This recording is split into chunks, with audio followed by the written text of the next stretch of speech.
Hello दोस्तों, welcome to तुलेरियस academy. दोस्तों, आज मैं बात करूंगा बनारस हिंदू यूनिवर्सिटी में पोस्ट ग्रेजुएशन में अगर आप केमिस्ट्री डिपार्टमेंट में एडमिशन लेना चाहते हैं तो मैं आज आपको सबसे पहले तो बधाई देना चाहूँगा कि आपका पेपर अच्छा ही गया होगा। और अगर आप बीएचयू में आना चाहते हैं, बनारस हिंदू यूनिवर्सिटी में आना चाहते हैं केमिस्ट्री डिपार्टमेंट में, तो मैं आज आपको केमिस्ट्री डिपार्टमेंट की सारी न्यूज़ दूंगा, वहाँ की सुविधाएं बताऊंगा और वहाँ की एक्सपेक्टेड कट ऑफ बताऊंगा। 2024 की आप लोगों की कितनी कट ऑफ जाने वाली है और 2023 की कितनी गई थी, उस हिसाब से अपन कैलकुलेट करेंगे। ठीक है, तो यहाँ पर सबसे पहले मैं बता दूँ, यहाँ पर पीजी का प्रोग्राम होता है और ये डीएमसी में होता है, केवल और केवल मेन कैंपस में होता है। इसके अलावा इसके एफिलेटेड कॉलेज में नहीं होता है। किसी भी एफिलेटेड कॉलेज में मतलब एमएससी नहीं होती है। ठीक है, केमिस्ट्री से तो आपका एक मेन कैंपस है। और जो सीटें बताई जा रही है, तो सीटें हैं इसकी 100 के आसपास सीटें हैं। तो सीटों में वेरी करते रहते हैं ये लोग, 120 तक लेते हैं, 110 तक। ठीक है, 2023 के बैच में मैं बता दूं कि तो 100 वहाँ पर स्ट्रेंथ है 114 की। ठीक है, तो ये जो 96 सीटें इस इंफॉर्मेशन बुलेटिन में लिखी हुई है, तो ये वेरी कर देती है। ठीक है, और अब मैं आपको बता दूं कि एक्सपेक्टेड कट ऑफ बता दूं और 2023 के अनुसार बता दूं, क्योंकि 2023 में 400 में से मार्क्स थे और इस बार है 300 में से मार्क्स। तो हम लोग सबसे पहले ये कैलकुलेट करेंगे कि आप लोगों को जो 100 मार्क्स है उसके अनुसार कट ऑफ तो गिरने वाली है, क्योंकि 100 मार्क्स पिछली बार ज़्यादा का पेपर हुआ था। तो सीधी सी बात है कि पिछली बार से इस बार कट ऑफ नीचे जाने वाली है, ये तो अपने को पता ही है। बट कितनी जाने वाली है ये अपन अनुमान लगाएंगे पिछली कट ऑफ के आधार पे। तो सबसे पहले पिछली कट ऑफ, पहली कट ऑफ कितनी गई थी, सबसे पहली कट ऑफ एमएससी केमिस्ट्री की बीएचयू की कितनी गई थी, ये अपन देखेंगे। तो सबसे पहले यहाँ पर देखते हैं, तो सबसे पहली कट ऑफ जो बीएचयू की गई थी ये थी। ठीक है, तो मैं सबसे नीचे से देखता हूँ, यहाँ पर डीएमसी, जो डीएमसी का मतलब है डिपार्टमेंट ऑफ मेन कैंपस है। ठीक है, तो मेन कैंपस के अंदर ये इसका क्लासेज लगता है। तो जनरल जो नॉन बीएचयू है, जो बीएचयू के स्टूडेंट नहीं है, बाहर से हैं, जो उनकी कट ऑफ गई थी सबसे पहले एनटीए के स्कोर से 400 में से 196। ठीक है, ये किस में से है, 400 में से। तो आप लोग सोच लीजिए कि इस बार 300 में से पेपर हो रहा है, तो जनरल कट ऑफ इसमें से मैं आपको निकाल लेता हूँ। कम से कम आप 30 मार्क्स तो आप इसको निकाल ही दीजिए, ज़्यादा से ज़्यादा 30 मार्क्स आप मैक्सिमम मैं कह रहा हूँ। ठीक है, मिनिमम में आप 20 निकालिए, 10 निकालिए, पर 30 मैं एवरेज लेके चल रहा हूँ कि 30 मार्क्स इसमें से आप रिड्यूस कर दीजिए। ठीक है, और फिर बीएचयू जनरल की बात कर रहा हूँ, तो बीएचयू जनरल गई है पहली कट ऑफ, जो बीएचयू के स्टूडेंट हैं और जनरल कैटेगरी में हैं उनकी कट ऑफ 169 गई है। और सेम टू सेम गई है ओबीसी जो नॉन बीएचयू से है 169। ईडब्ल्यूएस नॉन बीएचयू ईडब्ल्यूएस की गई 163 और नॉन बीएचयू एससी की गई है 131। ठीक है, और बीएचयू ईडब्ल्यूएस की गई है 146, जो बीएचयू के स्टूडेंट रह चुके हैं। ठीक है, ठीक है, अब बीएचयू ओबीसी की बात करते हैं, 152 पहली कट ऑफ गई है। उसके बाद बीएचयू एससी की बात करते हैं तो 198 गई है। और एसटी की गई है, जो नॉन बीएचयू के हैं उनकी 123।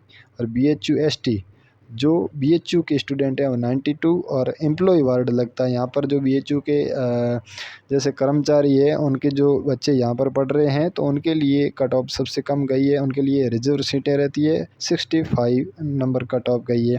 ये 400 में से है, तो इस बार आप मान लीजिए कि एम्प्लॉय वार्ड की कट ऑफ 50 से नीचे ही गिरने वाली है। ठीक है, तो यहाँ पर आप लोग, ये पहली कट ऑफ थी, मैं लास्ट कट ऑफ तक जाऊँगा फिर अपन इसकी एक्सपेक्टेड कट ऑफ निकालेंगे। ठीक है, तो ये थी इसकी पहली कट ऑफ। और उसके बाद में ये है, बीच में 3-4 राउंड हुए थे, मैं यहाँ पर ये लगभग 5वां राउंड है शायद मेरा। ठीक है, तो इसकी कट ऑफ है।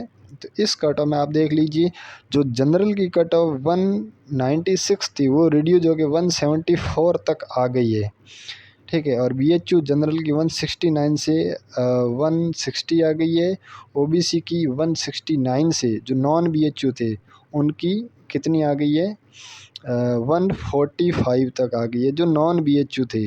ठीक है, ईडब्ल्यूएस की जो नॉन बीएचयू ईडब्ल्यूएस है 146, 105। आप कंपैरिजन कर लीजिए पिछली बार और इस बार से, काफ़ी नंबर नीचे गिरे हैं।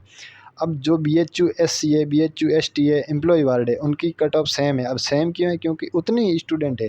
अब एम्प्लॉय वार्ड के अंदर BHU में मान लेते हैं कि 2 स्टूडेंट पिछली बार पढ़े थे, तो इस बार भी एडमिशन में 2 स्टूडेंट पहली बार में ही सिलेक्शन हो गया, तो दूसरी कट ऑफ में वो क्यों ही आएंगे? तो उनका स्कोर फिक्स हो गया है। मेन बात है इनके ऊपर। अब कुछ सीटें पेड सीट भी होती है, तो पेड सीट जो BHU में नहीं पढ़ रहे हैं, जनरल कट ऑफ के अंदर भी नहीं आ पाते हैं, फिर वो किस में चले जाते हैं? वो पेड सीट में चले जाते हैं। तो पेड सीट में पैसे लगते हैं 50-1,000, ठीक है, हर साल के लोगों के 1 लाख रुपए लमसम आपका फ़ीस लगता है इसका, 90,000 फ़ीस लगता है 2 साल का, ठीक है।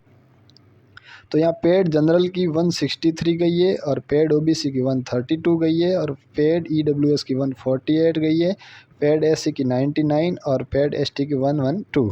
ये गई है 400 में से। ये पूरे स्कोर 400 में से। आप इसमें से हर में से करीब करीब मैं कहता हूँ कि 20 से 30 मार्क्स आप रिड्यूस कर लीजिए, तो आपकी जो कट ऑफ रहेगी वो आपकी इन जनरल कट ऑफ रहेगी। मैं 30 मार्क्स कह रहा हूँ, आप रिड्यूस कर लीजिए, ठीक है। तो वो आपकी इस बार की cut off, expected cut off मैं मान के चल रहा हूँ, ठीक है।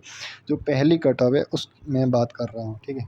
उसके बाहर तो हर बार नीचे गिरेगी, हर बार नीचे गिरेगी।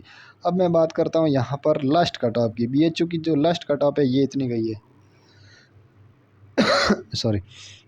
यहाँ पर आप लोग देख सकते हैं कि BHU जनरल की कट ऑफ इसमें फिर से गिरी है नीचे, 163 से 159 आ गई है।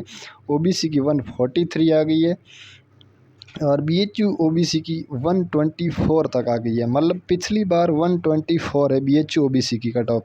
तो आप लोग सोच लीजिए कि इस बार 100 नंबर से BHU के स्टूडेंट है, तो 100 नंबर से नीचे जाने वाली है कट ऑफ, ठीक है।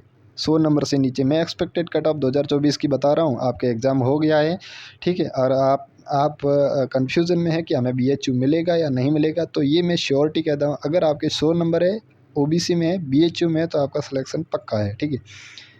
और मैं बता दूं कि SC ST में अगर आपके 100 नंबर है तब तो फिक्स ही है, आपका होना ही होना है। कोई किसी बात का कोई बात ही नहीं है, एक्सक्यूज़ ही नहीं, ठीक है।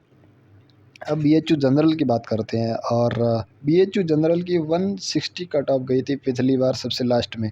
तो अब आप मान लीजिए कि पिछली बार 159 गई है, 160 मान लेते हैं, तो उसमें से आप इस बार मान लीजिए कि BHU में है, जनरल कैटेगरी में है, तब आप इसकी कट ऑफ मान लीजिए मतलब 130 के आसपास। मैं 140 लेके चलता हूँ, 130 या 140 है, तो अगर आप पूरा सिक्योर है, 130 है तब भी सिक्योर है, ठीक है। तीसरी चौथी राउंड में आपका हो जाएगा। और जनरल की बात करते हैं, मैं जनरल की बात करता हूँ। जो नॉन BHU स्टूडेंट है, नॉन BHU की बात करता हूँ, तो non BHU last cut off 174 गई है। तब आप लास्ट कट ऑफ एक्सपेक्टेड आप मान सकते हैं कि नॉन BHU की इस बार 150 के आसपास रहेगी। मतलब आपके अगर 150 नंबर है, नॉन BHU से हैं, तब आप सिक्योर हैं कि आपका BHU में सिलेक्शन हो जाएगा। ये मैं लिख के कहता हूँ, ठीक है। तो ये थी यहाँ की BHU की एक्सपेक्टेड कट ऑफ और केमिस्ट्री की कट ऑफ। अगर आप इसमें भी अगर आपको डाउट है, मैंने ये ऑफिशियली कट ऑफ दिखाई है आपको, जो पिछली बार डिपार्टमेंट ऑफ केमिस्ट्री से institute of science Banaras Hindu university से जो जारी हुआ था, ये मैं केमिस्ट्री की कट ऑफ बता रहा हूँ, ठीक है दोस्तों। ये 23 की कट ऑफ है। अगर 24 की एक्सपेक्टेड कट ऑफ मैंने बता दी है।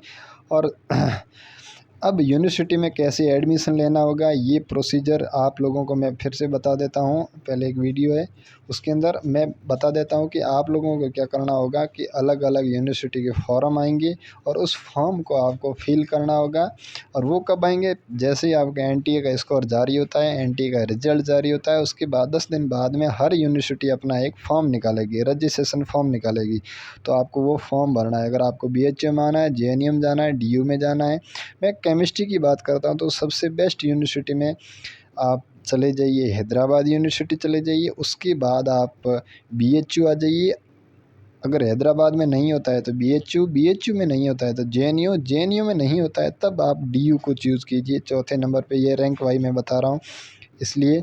और उसके बाद आपकी स्टेट, हर स्टेट में एक सेंट्रल यूनिवर्सिटी है, आप कोई को भी प्रेफर कर लीजिए, कोई फ़र्क नहीं पड़ेगा। बाकी सबकी लगभग सेम ही क्वालिटी है, और सेम ही लगभग 4-5 साल में ये यूनिवर्सिटियों का ओपन हुआ है, ठीक है। तो ये सारी यूनिवर्सिटी केमिस्ट्री के बारे में मैं बता देता हूँ, ठीक है, ये मैंने बता दी है। और बीएचयू की मैं बात करता हूँ तो बीएचयू के अगर डिपार्टमेंट की और ज़्यादा जानकारी लेनी है तो आप लोग हमें कमेंट बॉक्स में कमेंट कर दीजिए। हम पूरी तरह से केमिस्ट्री डिपार्टमेंट की आपको जानकारी दे देंगे बीएचयू की। ठीक है, बीएचयू की किसी भी तरह का कोई और भी अगर आप डिपार्टमेंट में पढ़ रहे हैं, अगर आपको जानकारी चाहिए तो आप कमेंट बॉक्स में कमेंट कर दीजिए। और डिस्क्रिप्शन में हम आपको मेरा इंस्टा आईडी दे देंगे और वहाँ से टेलीग्राम चैनल, आप वहाँ से भी हमें कांटेक्ट कर सकते हैं। ठीक है दोस्तों, अगर हमारी न्यूज़ आपको अच्छी लगी है, हमारे साथ आप जुड़ना चाहते हैं तो हमारे चैनल को सब्सक्राइब कर दीजिएगा और हमारे साथ जुड़े रहिए। हमारी वीडियो देखने के लिए आपका बहुत बहुत धन्यवाद। आपका दिन शुभ रहे। जय हिंद, जय भारत।